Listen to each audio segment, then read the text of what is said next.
look so nice. Thank you. I like your hair. Thank you.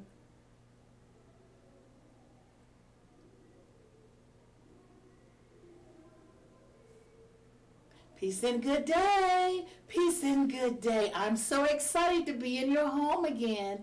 Thank you, Lord. This is your host, Lady Gilmore, Queen on the Scene Radio. And today, as always, I am excited. EXCITED.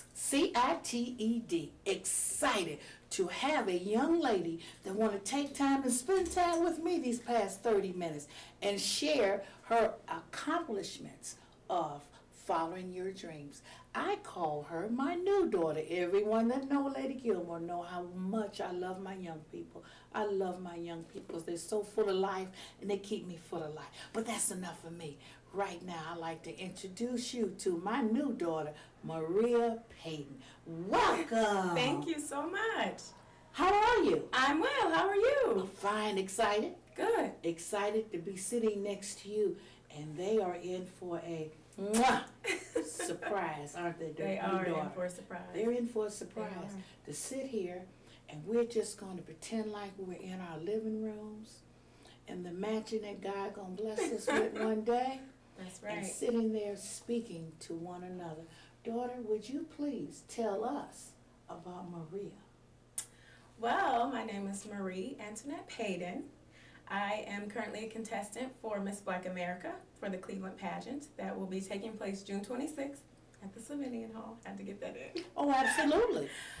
It's been a long time coming. I auditioned back in March 2010, and we're finally getting the wraps on things, and it's, you know, becoming a production at this point. I'm a graduate of Kent State University. My major was interpersonal communications, and I also studied Spanish while I was there. So I'm very proud of that. And I'm very proud of you. Thank you. Miss Black, what did you say again? Miss Black America for the Cleveland pageant. June 26, 2011. Yes, ma'am. Look what happened when you follow your dreams. That's right. So what I would like to know is that pretty little girl coming up with pigtails, jumping rope, I want to be a pageant. I want to be Miss Black America. How Well, you did know this what? dream come? You know what? It never was a dream for me. I never thought of being in a pageant system. Okay. I saw one day on Fox 8, they were talking about this pageant coming to Cleveland, and my mom kept, you know, nudging me to do it. And I'm like, I'm not going to do that. But I did it anyway. And then I was like, no, they called me back. So they called me back, and we had the auditions at the Caramoo Theater in Cleveland. And then the lady told me I made it to round 2. So she said, this is what you do. Show up on this day. And, you know, it's been going since there. So when you went for the audition, what did you do? We had to you walked in, you introduced yourself. At that time, they looked at your overall physique, your appearance, how it's not necessarily, they're not looking for the thin girls, but they're looking for how well you put yourself together, how you put it all together and how you look. The inner beauty, but expressed on the outside.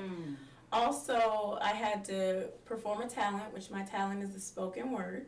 So I did one of my original poems for them, and they loved it. So, for your new mama, Lady Gilmore, we're going to place ourselves in the setting of that pageant that day, going in for that audition. Tell us how you introduce yourself. I introduced myself as Marie A. Peydon, a graduate of Kent State University, and an inspiring author. I hope to one day be an author of a book someday. So that's where I'm headed in my life. Well, good. And then when you spoke about the author of the book and the spoken word, did they have you recite anything? They did. I recited one of my original poems. I have several original poems, actually, that are copywritten. They're just in the process of being published and put into that book form. So, will you be able to share one with us today? I can. Please do. I can. The camera is rolling. Actually, the poem that I will be performing for the Miss Black America pageant, I wrote, and it is called The Black Woman. And you've already seen this one. Yes, it's awesome. I didn't need collagen injections to make my lips the right size. And I'm not getting lipo to reduce the circumference of my thighs. I haven't spent hours in a tanning salon to darken the color of my skin. And who cares if mainstream America tells me I'm not thin? I don't put relaxers in my hair, nor do I wear extensions. I'm a beautiful black woman, one of God's most precious inventions. When the black woman was created, who knew others would try to emulate by altering their physical appearance, but still not enough to duplicate? You cannot reinvent the black woman. She's too unique to understand. That's why it's most difficult to replicate her using tools made by man. From the locks in her hair to the soles in her feet, the black woman is just one that simply cannot be beat. She's got hope in her face and a story in her eyes. Exemplifies nurture from her heart, yet strength and agility in her thighs. She can seduce you with her hips with every move that she makes. And a strong black man knows one move is all it takes. Unknowingly, the black woman has the power to intimidate just with her very essence and can command an entire room full of people simply with her presence. Empowered by her ambitious spirit, the black woman can achieve anything she wants, and she's conscious that she is all that, so there's no need to flaunt. See, the black woman is a commodity, not solely because of her grace and style, but she is the only type of woman that can carry the coveted title Lady of the Nile. Brick house, stacked, fine, bad, 5-star. I prefer Nubian queen. Truly, our existence is nameless, unheard of, unseen. Her realm is universal and extends beyond geographic boundaries and political creeds. The roots of this very nation lie deep in the veins from which she bleeds. No man, no obstacle, no storm can knock her off her game. Nothing can hold her back. Black woman is her name. So trust me when I say I love being me. A black woman, something most other women wish they could be. Wonderful. Each time I hear it, it touches my heart more and more and more. And I could really cry right now, but I want to hold my tears back because we have so much to share. Being the age of 26, and what type of childhood did you have? Because that plays an important part too. We all have obstacles in our past. So if the Lord allow you to share that with our audience, because this could, you know, we want to encourage some young girl or a young man. That's even right. at that. You know, Lady Gilmore, in 26 years, I've been through a lot. I've seen a lot. I've only been in Cleveland since I was 8, around the age of 8. Prior to that, I lived in Detroit. I was born in Los Angeles and lived there until I was about 5 or 6. Come from a background where my father abused my mother, sexual abuse. I was raped when I was 5. And sometimes it makes me sad, but not because of where I've been, but it's because of where God has brought me. And I can stand here today just happy and joyous and proud of where I've come from. I'm a strong advocate for you do not have to become a product of your environment.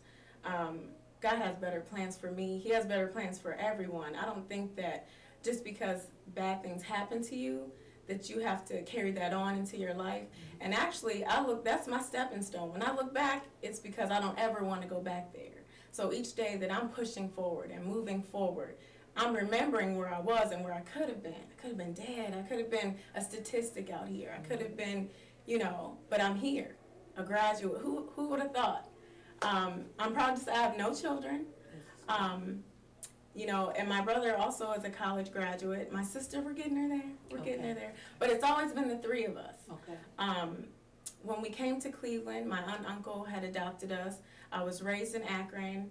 And it appeared to have been a pretty good childhood. You know, I did the childhood things, Girl Scout, volleyball, band. Yeah. I did pretty much everything. But always I was raised in the church. So I always had faith as my foundation. Regardless of whatever negative things I've been through, I've always had a faith-based relationship as far as with family and everything growing up. Towards my teen years, my aunt started to get verbally abusive to me, immensely abusive to me. And I can't even hide the fact that it did get me down. It wore on my self-esteem and everything. But you know what?